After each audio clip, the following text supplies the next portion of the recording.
बोलो जयकारा बोल मेरे श्री गुरु महाराज की जय। सभी गुरुमुख प्रेमियों से सब प्रेम जय सच्चिदानंद।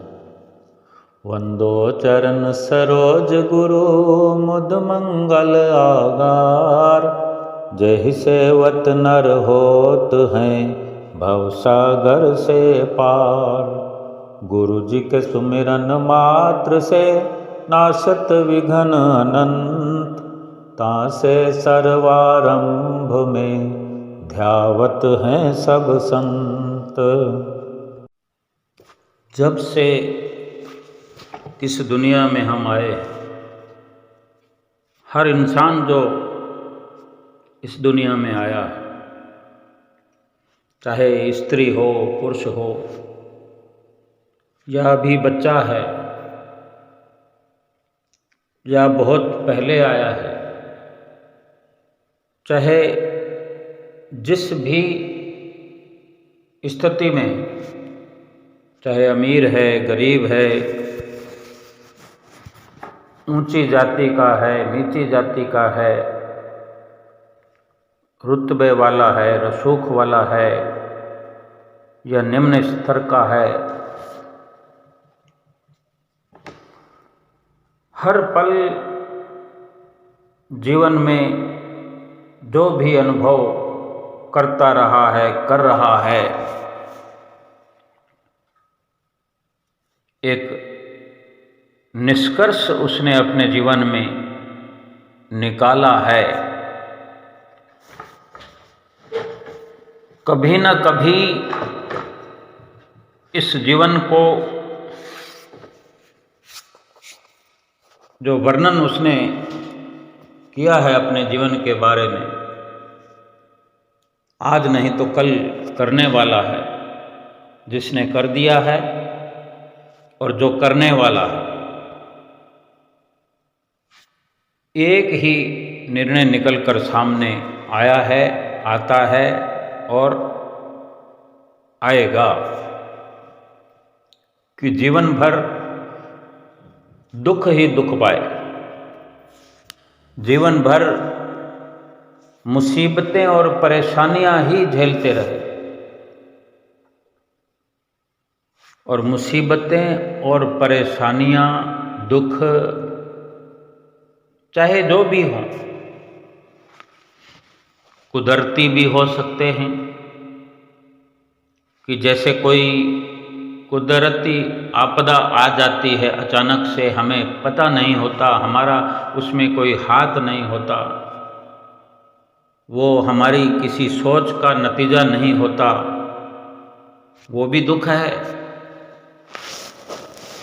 एक दुख हमारी मानसिकता का होता है कि हमारी सोच ऐसी है।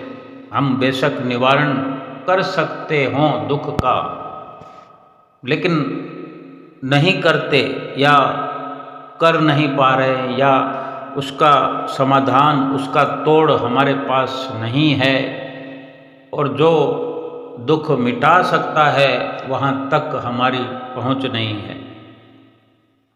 फिर भी निष्कर्ष तो यही निकलेगा कि जीवन भर दुख ही दुख प्राप्त किया, कभी तन से कभी मन से कभी धन से।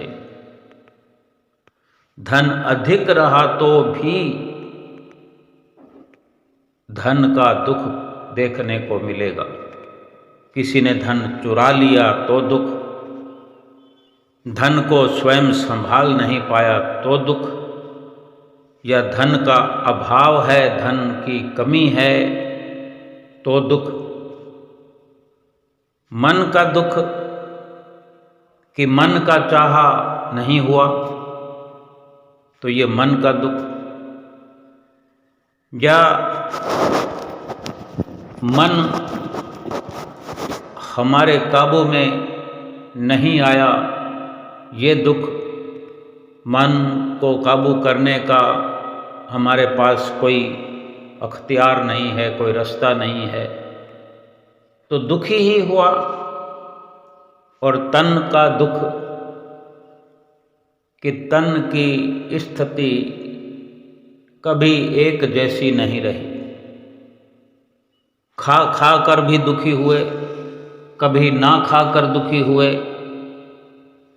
सेहतमंद होने पर भी शरीर दुखों को प्राप्त करता रहा। सेहत कमजोर होने के कारण भी दुखों में ग्रस्त रहा इंसान। भाव कहने का यह है कि सारी स्याणप लगा कर भी दुख को मिटा नहीं पाए। और अगर दुख को मिटाने वाला रास्ता मिल गया, दुख मिटाने का अख्तियार हमें प्राप्त हो गया, अधिकार प्राप्त हो गया कि हम दुख को मिटाने वाले बन पाए, समाधान करना हमारे जीवन में हम सीख गए। क्योंकि ये तभी हो सकता है जब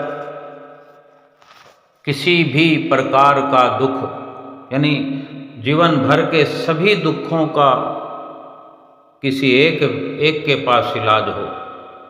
यूं तो जितने दुख आते हैं, कौन कौन सा दुख किस किस के आगे जा कर के हम सुनाएंगे और किस किस दुख का समाधान करेंगे। लेकिन एक ही ठिकाना इंसान को इस जीवन में सभी प्रकार के दुखों को मिटाने वाला मिल सकता है। और अगर मिल गया है, वक़्त के संत महापुरुषों की शरण में पहुंच करके ये अधिकार प्राप्त हो सकता है कि हर दुख का समाधान वो बताते हैं। लेकिन फिर भी एहतियात बरतने के लिए यही सलाह, यही परामर्श और सबसे बड़ा समाधान जो वो बताते हैं वो यही कि अगर हो सके तो संसार में आने की कोशिश फिर से न करना। अगर इस जीवन में कुछ कर सको तो फिर मनुष्य जीवन ही सही, बेशक मनुष्य जीवन की भी अगर बात करें तो इसकी भी तलब न करना। यानी हम अपने जीवन में ऐसा समाधान करें, ऐसा अधिकार सतगुरु से ही प्राप्त होता है कि हम ऐसा समाधान इस मनुष्य जन्म में करें कि फिर से जन्म लेना ही ना पड़े।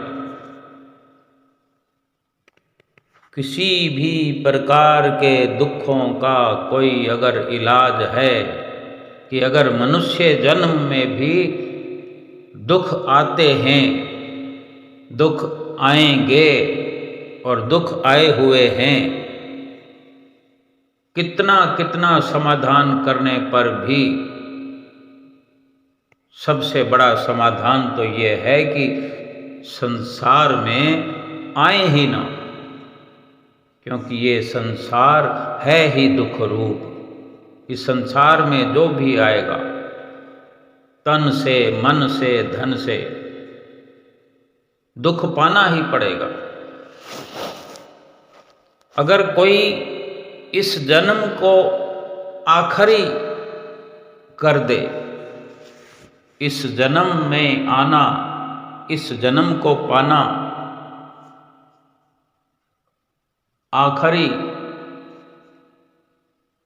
हम अपनी कार्रवाई से कर दें कि ये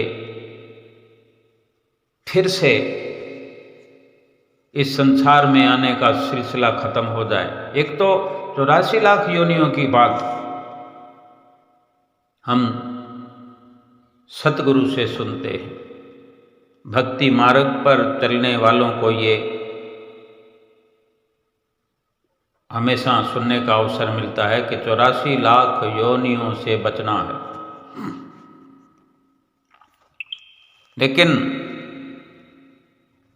एक और स्पष्ट तरीके से जो संतों महापुरुषों के इशारे उनके वचन, उनके जो समूल दुखों के समाधान का जो रास्ता है वो यही है कि जन्म लेना ही क्यों है, इस संसार में आना ही क्यों है, जरूरत ही क्या है। अब तक जो हुआ सो हुआ, बात तो इस वक्त इस जन्म में हो रही है, समाधान इसी जीवन में है। अगर ये मनुष्य जीवन ही ये समाधान है समूल दुखों का, तो फिर क्यों ना समाधान कर लिया जाए। जब ये निश्चित रूप से शास्त्रों में वर्णन है कि जिसने भी जन्म लिया इस संसार में उसे दुख तो होगा ही। अब भगवान जो संसार में आते हैं अवतार लेकर, चाहे निमित्त अवतार हो चाहे नित्य अवतार हो, सतगुरु हमारे जो कि नित्य अवतार हैं, किसी न किसी रूप में हर युग में आते ही हैं। ये संतों का रूप लेकर तो हर समय अवतरित हुआ ही करते हैं। जब जब भी हमने शास्त्रों को, ग्रंथों को, पोथियों को उठाकर पढ़ा, हमें एक ही प्रमाण मिलेगा कि सतगुरु जो हैं नित्य अवतार हैं, संतों के रूप में ये अवसर मिलता ही है। लेकिन वहाँ तक पहुँच पाना समय समय के अनुसार परिश्रम का अधिक करना, कम करना, जैसे कि सतयुग, द्वापर, त्रेता, इन युगों में भारी भरकम तप, तपस्या करके जो अवसर बड़ी मुश्किल से किसी में, लाखों करोड़ों में से किसी को एक को प्राप्त होता था, वही अवसर कलयुग में संत रूप भगवान की शरण में पहुंच पाने का अवसर आज अनेक अनेक गुरुमुख प्रेमियों को मिला हुआ है। कौन कितना अवसर प्राप्त करता है, कितना लाभ प्राप्त करता है, ये तो हर किसी के अपने पर निर्भर है। लेकिन ये अवसर तो परमात्मा की ओर से तो हमें मिला हुआ है। और जब यहाँ तक जीव पहुँच जाए, हम गुरुमुख प्रेमी इस श्रेणी में अगर हम पहुँचे हैं कि वक़्त के संत महापुरुषों की हमें चरण शरण मिली है। हर कोई आज दुनिया के अंदर इस दुख रूप संसार में आकर दुखों का समाधान करने में लगा हुआ है। एक तरफ तो इंसान दुखों का समाधान कर रहा है, दुखों से छुटकारा पाने का यत्न कर रहा है, दुखों से छुटकारा पाने के लिए रात और दिन बेचैन है, और फिर ऐसे काम कर रहा है, ऐसे कार्य, ऐसे कार्रवाई कर रहा है कि उसे एक बार नहीं अनेकों बार इस जीवन, इस संसार में आना पड़ेगा। इंसान तो इंसान 84 लाख योनियों में भी जाना पड़ेगा, 84 लाख योनियों का रूप बनकर आना पड़ेगा। और एक जो गुरुमुख प्रेमी सतगुरु के मार्गदर्शन में,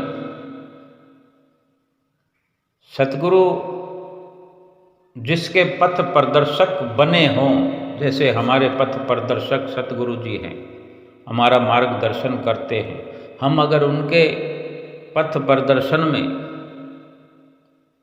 चल रहे हैं, चलने का हमें अवसर मिल गया, तो फिर आधा अधूरा समाधान हम क्यों करें।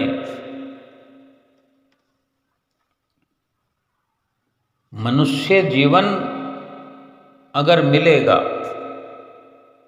इस जीवन के बाद फिर मिलेगा, तो मिलेगा तो भक्ति से ही।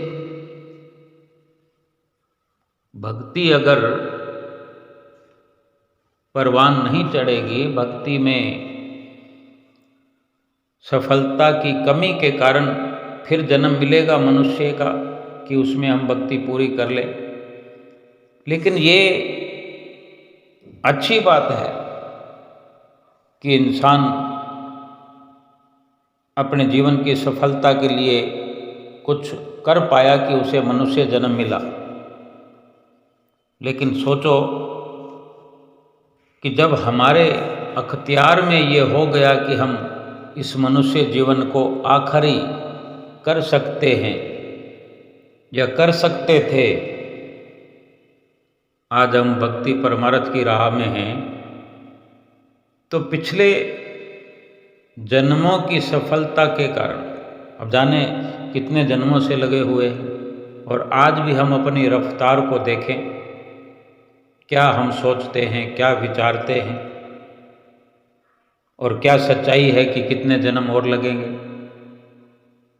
अगर हमारी रफ्तार धीमी है तो कारण तो एक ही हो सकता है कि हम भक्ति परमार्थ में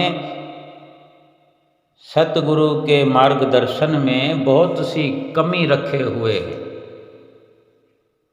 जो हमारे लिए सतगुरु के धुर दरगाही वचन उतरते हैं, उन पर पूरा चल नहीं पाते या चलना नहीं चाहते, ज़रूरत नहीं समझते, यानी पूरा हम माया की नींद से जगे नहीं हैं, जबकि सतगुरु हमें रात और दिन चिता रहे हैं, मोह की नींद से जगा रहे हैं, लेकिन हम गफलत में पड़े हुए सो रहे हैं। और गफलत यही है कि हम माया में अभी भी उलझे हैं, और माया में उलझे होने का, माया में बरतने का, माया के पथ प्रदर्शन में यानी मन के कहने पर, मन की रहनुमाई में चलते हुए पाप करेंगे, बुराई करेंगे, निंदा चुगली करेंगे, यानी जितनी भक्ति करेंगे उससे कई गुना अधिक पाप हमसे हो जाएंगे। और यही पाप ही और जन्मों को प्राप्त करने का कारण बनते हैं। फिर भक्ति का लाभ तो आधा अधूरा मिलेगा। हो सकता है फिर कमी पेशी पूरी करने के लिए दूसरा जन्म मिलेगा, तो उसमें साथ के साथ पाप भी तो हमारे आकर हमारे सामने खड़े हो जाते हैं। आज हम विचार कर सकते हैं कि हम अगर भक्तिवान कहलाते हैं, गुरुमुख कहलाते हैं, श्री गुरु महाराज जी के दर्शन भी करते हैं, श्री आरती पूजा करके 5 नियम भी निभाते हैं, भजन सुमरन भी करते हैं, लेकिन ये विचार करने की बात है कि माया में एक टांग हमारी फंसी हुई है, दूसरी टांग अगर हम भक्ति और परमार्थ में लगा करके, वहाँ पर रख करके पूरी मेहनत नहीं करेंगे तो माया से, संसार से फंसी हुई हमारी टांग वहाँ से निकलेगी नहीं, पूरी तरह भक्ति में लगेगी नहीं। ये जरूर होता है कि भक्ति में जो एक कदम रखा हुआ है वो अक्सर देखने में आता है कि वहाँ से हट जाता है। परसेंटेज औसत माया का अधिक रहता है। फिर भी अगर हमें अवसर मिल जाए मनुष्य जीवन का कि चलो दया हो गई परमात्मा की, पहले भी होती रही है, अनेक बार हुई है, इस जन्म में भी दया परमात्मा की हुई है, सतगुरु से मिलन हुआ है, सतगुरु रात और दिन आशीर्वाद प्रदान करते हैं, कर रहे हैं। लेकिन अगर अगले जन्म में भक्ति में पकड़ और कमजोर हो गई तो मनुष्य जीवन का भी औसत गिर जाएगा, गिरावट की ओर चला जाएगा। फिर हमारे लिए तो नुकसान हो गया। दुख कम होने की बजाय फिर बढ़ जाएंगे। यानी जो कुछ भी अवसर है वो अभी का अभी है, आगे अवसर हमें मिले ये चाहना न रखते हुए, कुछ भी कसर न छोड़ते हुए समाधान पूरा करने की जरूरत है कि हमें दुनिया में आना ही नहीं है। दो रास्ते हैं इस दुख रूप संसार में आना, या फिर परम पिता परमेश्वर के परम धाम में जाना। या तो संसार के अलावा कोई रास्ता ही ना होता, मजबूरी होती कि जाएं तो कहाँ जाएं, लेकिन ऐसी मजबूरी कोई भी नहीं है। जब परम पिता परमेश्वर का घर खुला है हमारे लिए, फिर हम क्यों उसको पीठ देकर के फिर बार बार संसार में आने का, कभी मनुष्य बनने का, तो फिर मनुष्य जीवन पाकर भी 84 लाख योनियों का द्वार खटखटाने में लगे हुए हैं। सोचना है, विचारना है हमें कि संत महापुरुष जो हमें बार बार जतलाते हैं, उनके वचनों पर पूरा ध्यान दे करके अमली जीवन बनाने की जरूरत है। समाधान उन्हीं के वचनों में है। जो रास्ता उन्होंने समाधान का बताया है, यही वो 5 नियम है, यही 2 घंटे भजन अभ्यास है। मुश्किल से उन वचनों की पकड़ कर पाते हैं, लेकिन ये विचार करें कि मुश्किल से नहीं, आसानी से, बड़ी शान से, आन से उन वचनों की पकड़ करके फिर आगे बढ़ना है। ये तो शुरुआत है जो सतगुरु हमें करवा रहे हैं, लेकिन ये अंत नहीं है कि 2 घंटे भजन सुमरन करना ही पूर्ति हो गई। 2 घंटे भजन सुमरन करने से भी जाने कितना समय इसमें काट छांट हो जाता है, लेकिन इसको शुरुआत समझें तो और इससे आगे बढ़ें तो सफलता 100% मिलेगी, अवश्य मिलेगी। समाधान तो यही है जो सतगुरु ने वचन फरमाए। एक दृष्टांत है कि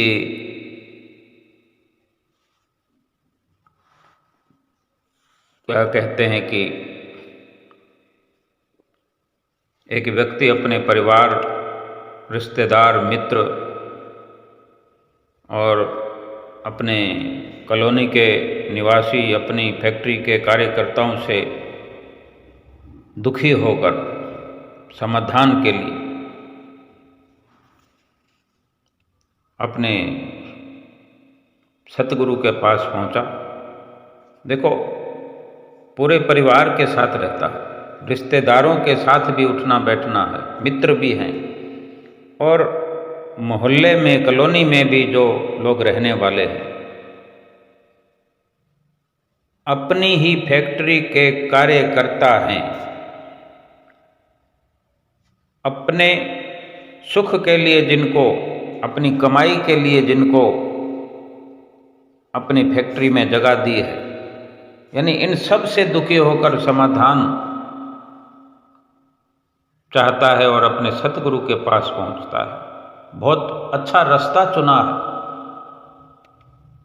सारी दुनिया कोई सतगुरु के पास नहीं चली जाती समाधान ढूंढने के लिए। थाना है, कचहरी है, अपने मिलने विलाने वाले ऐसे पैसा देकर किसी को मार कुटाई करना, दुख से छुटकारा पाने के लिए एक से बढ़कर एक समाधान है। लेकिन ये रास्ता बहुत अच्छा उसने चुनाव किया है, जो सतगुरु के पास पहुंचा है और अपनी पीड़ा अपने गुरुदेव को बताते हुए वो बोलता है, कहता है कि गुरुदेव, मेरे कर्मचारी, मेरी फैक्ट्री में काम करने वाले, मेरी पत्नी, मेरे बच्चे और मेरे आसपास के सभी लोग बेहद स्वार्थी हैं। अब दुख कोई मार कुटाई नहीं कर रहा, कोई उसका रास्ता रोके हुए नहीं खड़ा हुआ। अब ये भक्ति के विचारों वाला कोई इंसान जो होता है वो सूक्ष्म नजरिए से देखता है, अंतर्दृष्टि से महसूस करता है, दुनियावी हालात को देखते हुए, दुनियावी हालात को समझते हुए, जो उसकी वेदना है, जो उसकी पीड़ा है, जो अंतर मन में उसको जो महसूस होता है, वो दुख अपने सतगुरु से वर्णन कर रहा है कि ये सभी के सभी लोग जो हैं बेहद स्वार्थी हैं, मतलबी हैं, कोई भी सही नहीं है। ये कोई उस एक व्यक्ति के साथ ऐसा नहीं हो रहा, वो फैक्ट्री का जो मालिक है, जो सतगुरु के पास जाकर शिकायत कर रहा है, केवल उसी के साथ ऐसा नहीं है, सारी दुनिया में ऐसा ही है। चारों तरफ स्वार्थ ही स्वार्थ भरा हुआ है। चाहे कोई फैक्ट्री का मालिक है उसके लिए भी, चाहे कोई फैक्ट्री का नौकर है उसके लिए भी, वो भी यही कहेगा। कोई अगर 1 लाख रुपया रोज कमाता है फैक्ट्री वाला, या 10 लाख रुपया कमाता है, उसके लिए भी वही कहानी है। और उसी फैक्ट्री का नौकर अगर 10-15 हज़ार 20 हज़ार रुपया केवल एक महीने के कमाता है, वो भी यही कहेगा सब स्वार्थी है। लेकिन सब रचे पचे पड़े रहेंगे, सबको लग रहा है सबके लिए वो स्वार्थी है, वो कहता है वो स्वार्थी है, कोई कहता है सब स्वार्थी है। फिर कहते हैं स्वार्थ का संसार। अक्सर यही सिलसिला चलता रहता है। और हम गुरुमुख प्रेमी तो रोज के रोज 2 समय की श्री आरती पूजा में गाते हैं। श्री गुरु महाराज जी ने आरती में वर्णन करवाया है, जाने कब से हम गाते आ रहे हैं कि तुम बिन कोई मीत नहीं, स्वार्थ का संसार, बिन स्वार्थ सतगुरु करे, निस दिन पर उपकार। गुरमुख भी गा रहे हैं, आरती में वर्णन कर रहे हैं, आरती बोलते हुए गा रहे हैं, उच्चारण कर रहे हैं। संसार भी गा रहा है, लेकिन संसार की जानकारी अधूरी है। वो ये तो कहते हैं कि स्वार्थी संसार है, मतलबी संसार है, सब दुनिया मतलब की है, लेकिन निस्वार्थ कौन है? बिना स्वार्थ के कौन है व्यवहार करने वाला? लेकिन गुरुमुख तो जान गए हैं। हम तो रोज उच्चारण करते हैं, पूरी बात पूरा जिक्र करते हैं, तुम बिन कोई मीत नहीं, स्वार्थ का संसार, बिन स्वार्थ सतगुरु करें, निस दिन पर उपकार। लेकिन सतगुरु के पास समाधान खोजने के लिए जो शरण लेता है, जो समाधान ढूंढने के लिए सतगुरु की शरण अपनाता है, समाधान खोजने के लिए प्रयास करता है और उसी से रिश्ता कायम करता है कि जो स्वार्थी नहीं है, फिर उसका तो समाधान हो जाता है। और केवल मुंह से रट्टा लगाते रहें, तुम बिन कोई मीत नहीं, स्वार्थ का संसार, बिन स्वार्थ सतगुरु करें, निस दिन पर उपकार। निस दिन पर उपकार करने वालों से तो हम प्रीत करें ही नहीं। ऊपर ऊपर से गा लिया, ऊपर ऊपर से सुन लिया, सुना लिया, लेकिन भीतर ही भीतर संसार का प्यार भरने में लगे हुए और सारे संसार को मीत बना रहे हैं। पहले अनेकों को मीत बना कर रखा है और भी मीत बना रहे हैं, मित्रता बढ़ाए जा रहे हैं, तो समाधान कैसे होगा? कोई विरला ही जो ये समझ ले कि जब सतगुरु समाधान करने वाले हैं तो पूरा समाधान मुझे करना ही करना। ऐसे ही वो प्रेमी जो सतगुरु के पास जाकर अपना दुखड़ा सुना रहा है, कह रहा है कि मैं परेशान हूँ, तो और सतगुरु से पूछ रहा है कि मैं क्या करूँ गुरुदेव, मुझे कुछ भी ठीक नहीं लगता।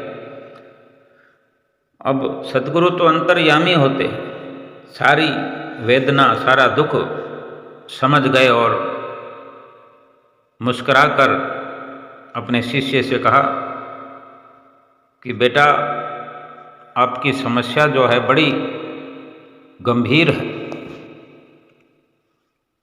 समय रहते इसका समाधान जरूरी है। अब आज रात को तुम आश्रम में ही रहो, हम रात्रि में मंथन करेंगे, विचार करेंगे और सुबह तुम्हें समाधान बताएंगे। उस व्यक्ति को अपने सद्गुरु पे अटूट विश्वास था। गुरुदेव की बात मानकर आश्रम में रात को ठहरने की बात उसको ठीक लगी और आश्रम के निवासियों के पास जा पहुंचा। अब वहाँ रहना है तो आश्रम के निवासियों के साथ ही रहना पड़ेगा। तो जैसे हम श्री दरबार में जाते हैं, दर्शन करने जाते हैं, श्री गुरु महाराज जी को मिलने का मौका मिलता है, भेंटा पूजा करते हैं, कोई अपनी बात होती है, कुछ भी बेनती करना होता है, फिर जो सतगुरु वचन फरमाते हैं, और हम तो स्वयं वहाँ रहने के लिए अपनी प्लानिंग करके जाते हैं, इतने दिन वहाँ रहेंगे।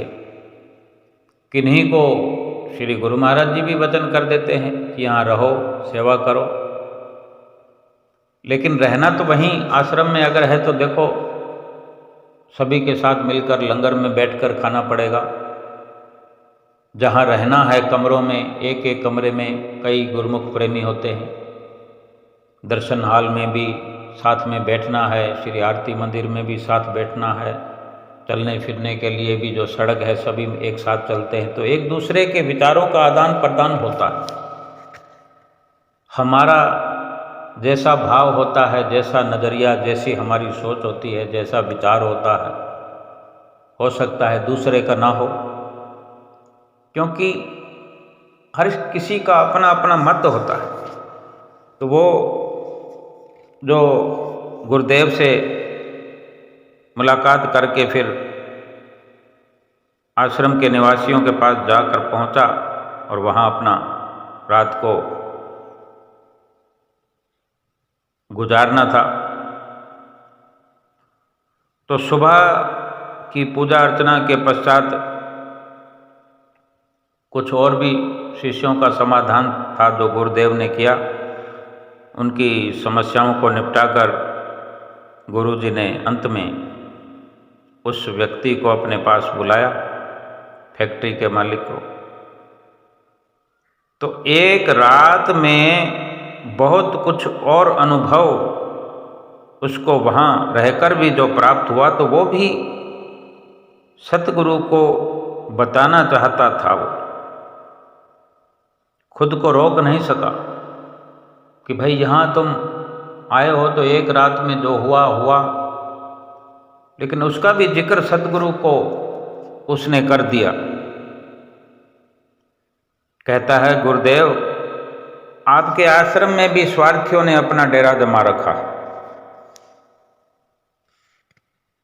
अब वहाँ पर जो उसने रात भर में, अब वहाँ जाते ही कोई नींद तो आ नहीं जाती, वो अपना समाधान करने आया है तो रात भर रुका है तो सोचेगा, विचारेगा, फिर वहाँ नए लोग हैं उनसे भी मिलना जुलना, उनके विचार सब कुछ पड़ेगा। तो जाने किस किस से क्या क्या बात हुई जो वो सुबह अपने गुरुदेव से वर्णन कर रहा है कि आपके आश्रम में भी स्वार्थियों ने डेरा जमा रखा है। हर कोई आपसे कुछ न कुछ प्राप्त करने के लिए, कोई कामना लेकर, कोई चाहना लेकर यहाँ आया हुआ है, यहाँ रुका हुआ है। तो उसकी बात सुनकर गुरुदेव ने उसकी हर बात को जो गंभीरता से सुना, तो आखिर में यही कहा गुरुदेव ने कि देखो ऐसा है, मैं तुम्हें एक कहानी सुनाता हूँ। गुरुदेव ने कहा, भाई तुम्हें हम कहानी सुनाते हैं, ध्यान से सुनना, गंभीर होकर सुनना, क्योंकि इसी कहानी में तुम्हारी समस्या का समाधान छिपा हुआ है, समझना तुम्ही को है। तो कहानी शुरू की गुरुदेव ने कि एक गांव में एक विशेष प्रकार का एक कमरा था। विशेषता क्या थी उस कमरे में कि उस कमरे में 1000 शीशे लगे हुए थे, 1000 आईने। तो उस शीशे वाले कमरे में एक छोटी बच्ची खेलने के लिए पहुंच गई एक बार।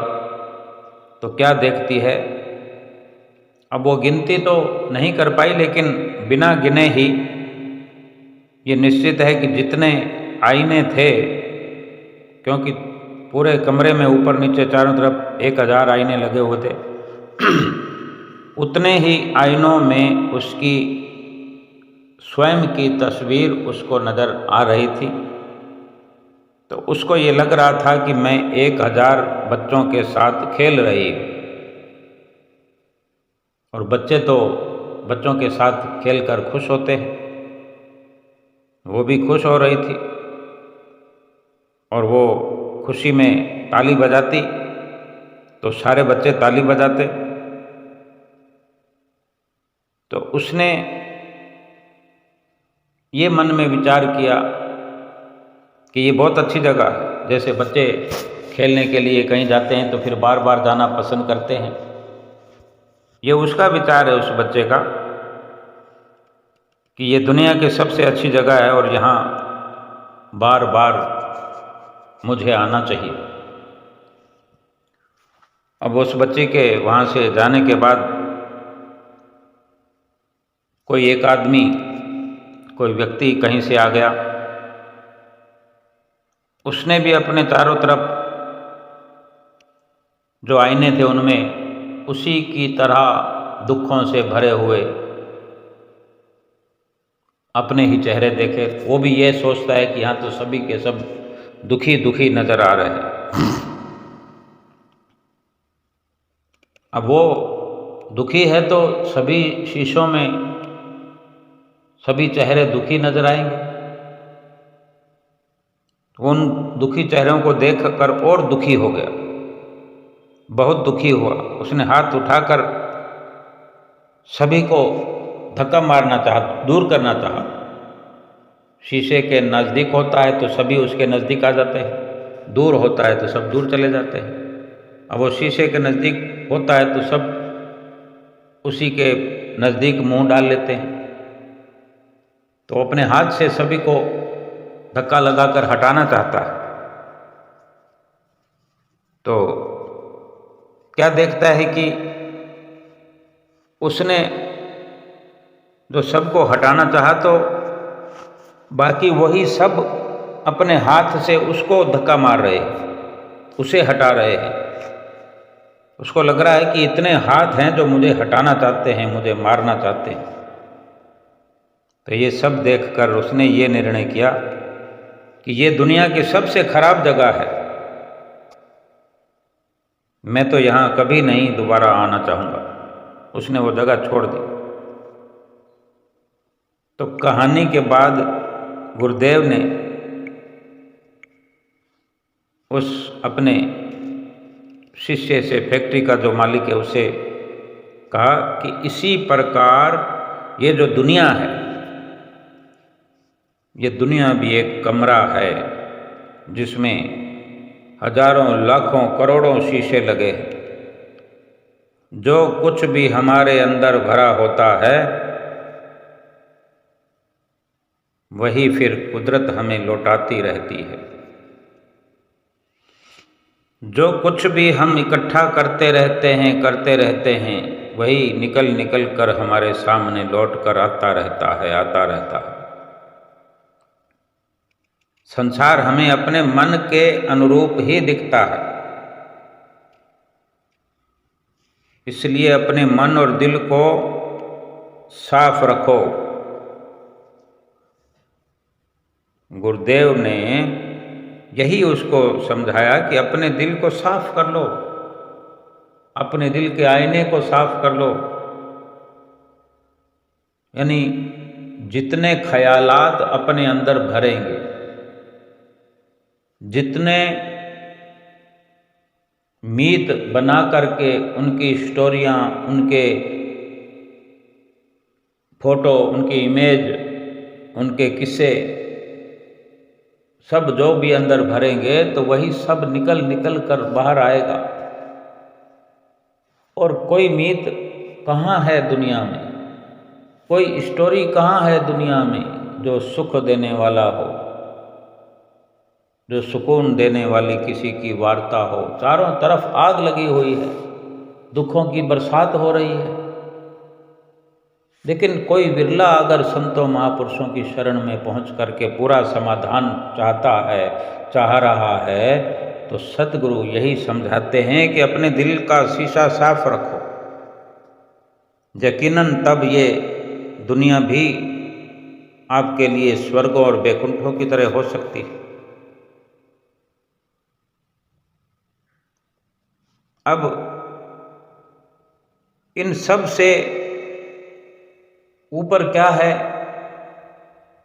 कि हम दूसरों को स्वार्थी या मतलबी समझें या संसार को दुख रूप समझें।